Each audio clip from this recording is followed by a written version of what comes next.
Welcome back to OTB, y'all. Obviously, we're talking about Drew Brees as he officially hangs it up after 20 years yesterday, 15 years here in New Orleans. And right now, I think I want to talk about maybe what comes next now that is official, right? I mean, there was maybe, although everybody in the know was still saying like 99.9% sure that he's going to retire and this will eventually happen, there is something different about when you actually step through that door. And the Saints are now taking their first steps into the what would you call the AD, yes, after Drew. There you go. Into the AD era of the New Orleans Saints. It could feel a bit scary. It's a huge first step. And I want to talk about that. I want to talk about what comes next for Brees, what comes next for Saints fans. But here's an interesting point, Jake, that I'm just going to put it out there. I don't know exactly what my point would be, but if you want to, and again, I found this in Duncan's article as well, but if you want to talk about impact or raising your teammates' level of play, all this success that we talk about, all these numbers we laid out, one of the interesting quirks of Brees' tenure in New Orleans, he never played with another Hall of Famer. Right, when you think about most of these quarterbacks, be it Brady and Gronk or, any major quarterback, I don't know, like Steve Young, Joe Montana, Jerry Rice, like most of these quarterbacks have another Hall of Famer that they teamed up with in their era. Drew Brees is not. In fact, I don't know if we'll have one. Jari Evans, Ryan Ramczyk could be close. Yeah. Ryan Ramczyk, I think, is on that path. And obviously Michael Thomas, we'll see what happens to him post-Brees. Again, that's what we're talking about. Maybe he would as well. But even then, Jari Evans, Michael Thomas, and Alvin Kamara are the only multi-time Pro Bowlers to ever suit up with Brees. And think about how recent some of those were. And then Evans, Thomas, Ramczyk, and Jimmy Graham are the only All-Pros that Drew Brees ever played with. But what happened to Jimmy Graham when he left Drew Brees? Right? And so it's one of these situations where not only is what Drew Brees accomplished incredible, it's maybe made even a little bit more incredible by the fact that he didn't have necessarily, he had very good talent surrounding a lot of times. He never had another truly transcendent talent surround him. No. And even some of those names, like I said, are latest in this process, and so weren't like, they didn't even get to, you didn't get Mike Thomas with prime Brees, with like prime 2011 Brees or Alvin Kamara then.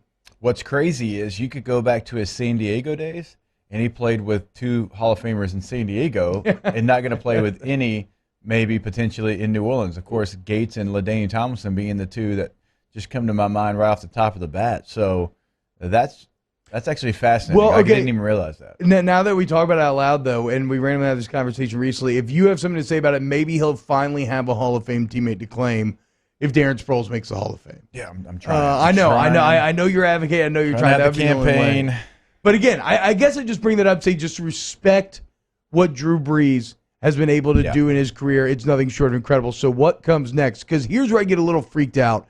And I was talking about Danny this before the show, and he's trying to put on a brave face and thinks they're still going to be very good. I mean, even Friday, he was talking about he's not convinced the Bucs are just the NFC South winner, which is crazy. But people felt like Drew Brees was like clearly done last year, right? Mm-hmm. Like people were like, oh, he's like not good anymore. It's time to hang it up, all these other things. That it's all well and good. But I think that we should all hope to be as good as our job as he was when we're clearly done. In 12 games last year, Drew Brees completed 70% of his passes for 2,900 yards, 24 touchdowns, and 6 picks.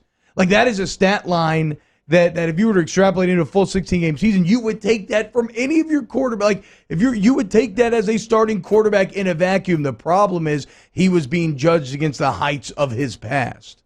And so where that becomes scary is because, like, do these Saints have a quarterback that is capable of emulating a line like that with a 4-to-1 touchdown to interception ratio, completing well over 65% of his passes, averaging nearly 300 yards a game? I hope.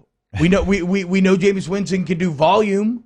Maybe you end up going somewhere in the draft, but it is far from a guarantee that you will even get the production of 20th year Drew Brees next season. I'm honestly nervous about the situation, and just there's a lot of assumption going on. Yep. Like, we assume Jameis is going to sign back with the Saints. Like the Cam Newton deal, Does that change that a little bit? I mean, he signed for $14 million. Does Jameis see that and say, wait a minute, Cam's getting that after the year he put up last year? I think I can get something very similar, okay? Remember, he signed for $1 million last year.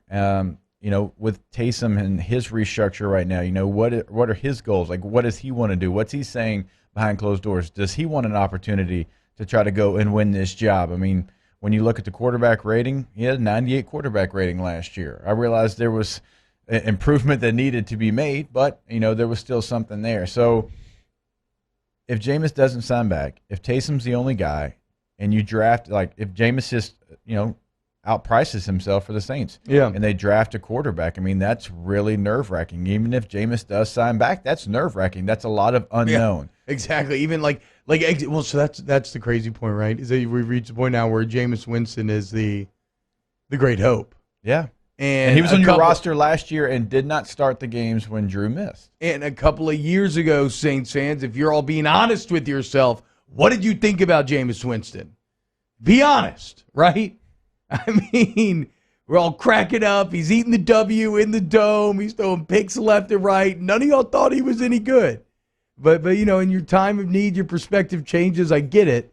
But all I'm saying is the Saints sit here on the precipice of something that NFL franchises have gone through at different times, and that it's always a terrifying thing. What happens when you enter the era after your Hall of Fame transited quarterback ends? Do you manage to pull off the impossible like the Packers or the Colts and kind of have an next guy and wait and you pull it off and then you have success that just continues? Or you become like the Buffalo Bills and you end up wandering the desert for 30 years looking for manna from heaven before it finally comes to you in the form of Josh Allen? Like, who knows how long this could be? The Miami Dolphins after Dan Marino.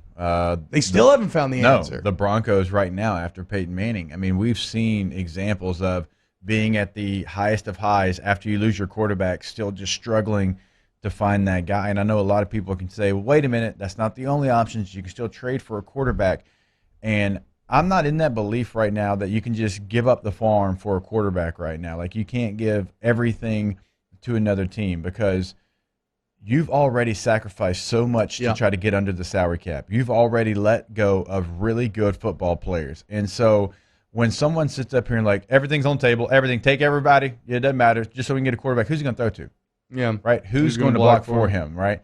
Like, when I hear people say everybody's up and they don't include Ryan Ramczyk's name as far as the protected players, like, to your point, like, he is so valued within the NFL. Like, you just don't give away potential Hall of Fame tackles to get the quarterback because, again, you're losing so much to get the quarterback, and you have to have playmakers around him. We've seen good quarterbacks that don't have guys around them, and all it is a really good quarterback that has no guys around him. Like, that's all it ever turns into. Well, and although this won't, look at the Texans last year, right? Deshaun Watson was admirable, but you can only do so much with what you have. Look, it's going to be a bit like when we were judging Belichick and Brady last year, only without Drew going to another team and trying to prove that he was a more important piece. And that is the great salve if you do want to have the faith, Danny. I mean, I think it does all revolve around Sean Payton and what he's been able to do, obviously, but it's just a scary time fraught with uncertainty. And when you're talking about the Drew Brees era, if anything, it was never uncertain, right? Like, you always knew exactly what you were going to get. He was the model of consistency, and now all that consistency is thrown out of the window. All right, when we get back, let's close up hour number 1. And we're going to kick things off with Jeff Duncan, hour 2. We got our weekend winners, and then we'll start to get into some of this crazy weekend in baseball and basketball and everything else. Keep it locked right here on Off the Bench.